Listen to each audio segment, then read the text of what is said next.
अस्सलाम वालेकुम जी। नोटिफिकेशन आ गया स्टेट बैंक ऑफ पाकिस्तान का। स्टेट बैंक ऑफ पाकिस्तान ने कहा है 31 मई के बाद 25,000 वाला जो प्राइस बॉन्ड है वो वैलिड नहीं रहेगा, वो कानूनी नहीं रहेगा। फिर इसको रखना गैर कानूनी होगा, इसका लेन देन करना गैर कानूनी होगा, और जो ऐसा करता हुआ पाया गया उसको पकड़ के हम अंदर टाक देंगे।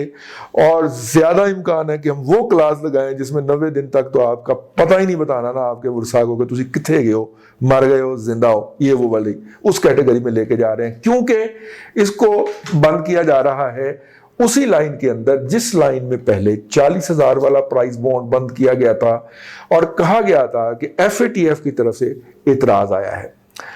पाकिस्तान के अंदर इस वक्त जो भी काम करना होता है उसके लिए कोई इस तरह का बहु बिल्ला किस्म का जस्टिफिकेशन लाया जाता है कि एक दफा आप सोच में पड़ जाएं कि ये वाकई है कि नहीं।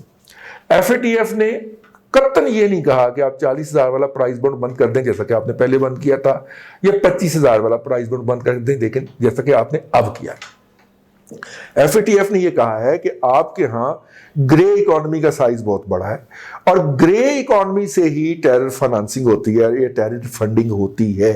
तो आप अपनी ग्रे इकोनॉमी को काबू कीजिए। ग्रे इकोनॉमी की सूरत हाल ये है, जो टैक्स नेट में नहीं है वो ग्रे इकोनॉमी कहलाती है।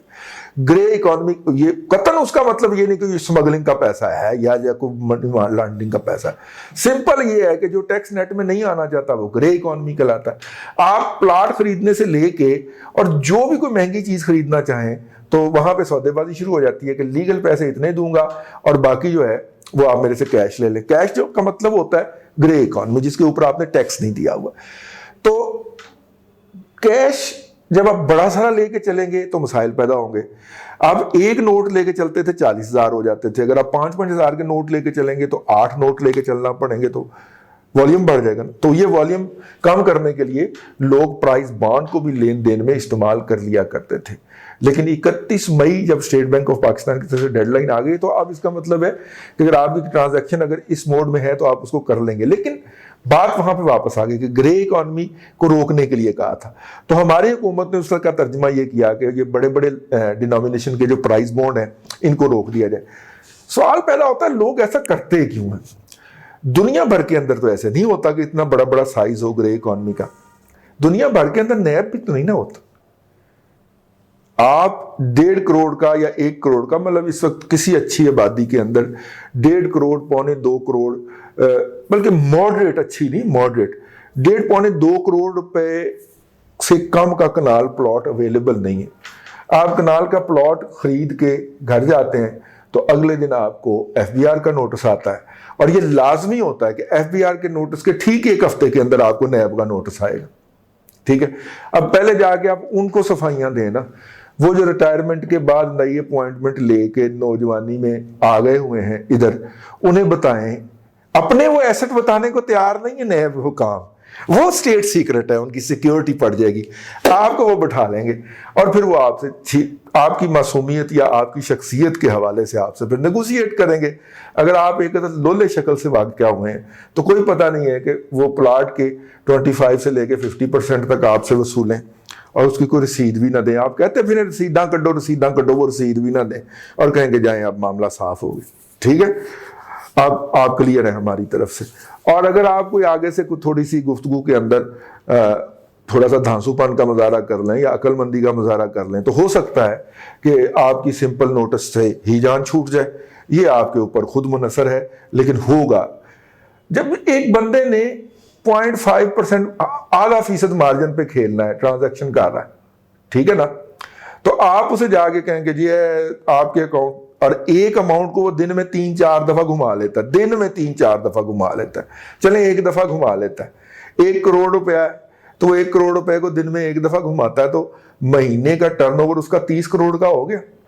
जब आप उससे 30 करोड़ का उधार मांगेंगे तो वो कहेगा भैन मेरे को तो करोड़ भी अपना नहीं है, करोड़ ਦੇ ਵਿੱਚੋਂ 15 ਲੱਖ रुपए साल ही ने दिता सी, 5 ਲੱਖ रुपए ਵੱਡੇ ਭਾਣ ਨੇ ਪਾਇਆ ਹੋਇਆ ਸੀ, ਉਹ ਮੇਰੇ पनवैये ਦੇ कजन ने भी 20 लाख रुपए पाया होया ਸੀ, इस तरह करके हम लगे हुए थे।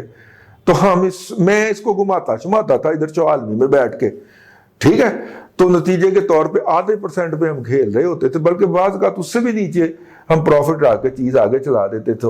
آپ کہیں کہ جناب 30 کروڑ کی ٹرانزیکشن ہوئی ہے، اس پہ 17% سیل ٹیکس کاٹ، 7.5% ایڈوانس انکم ٹیکس کاٹ، 35% کا فگر کمپائل کر کے کہیں 35% کاٹ، تو 35% تو اس نے نہیں کمایا نا جی. اس نے تو 30 دفعہ گھما کے بھی 16-17% کمایا مہینے کا، تو وہ آپ کو 35% کہاں سے دے گا؟ لہٰذا وہ کہتا ہے کہ میں لیگل ٹرانزیکشن کرتا ہی نہیں، میں گرے ٹرانزیکشن کروں گا، میں بینکنگ سسٹم سے باہر رہوں گا، میں کیش پہ ڈیل کروں گا.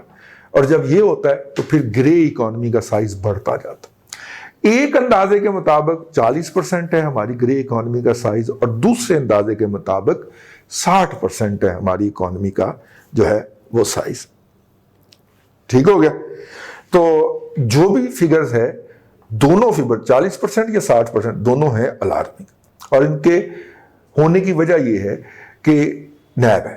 اور اس سے پہلے نیب سے پہلے کیا ہوتا تھا؟ FBR ہوتا تھا. FBR کے حکام جو ہیں ان سے بہت سارے اختیارات نیب نے اپنے ہاتھ میں لے لیے ہوئے ہیں، اور اب وہ اس کا فیصلہ کرتا.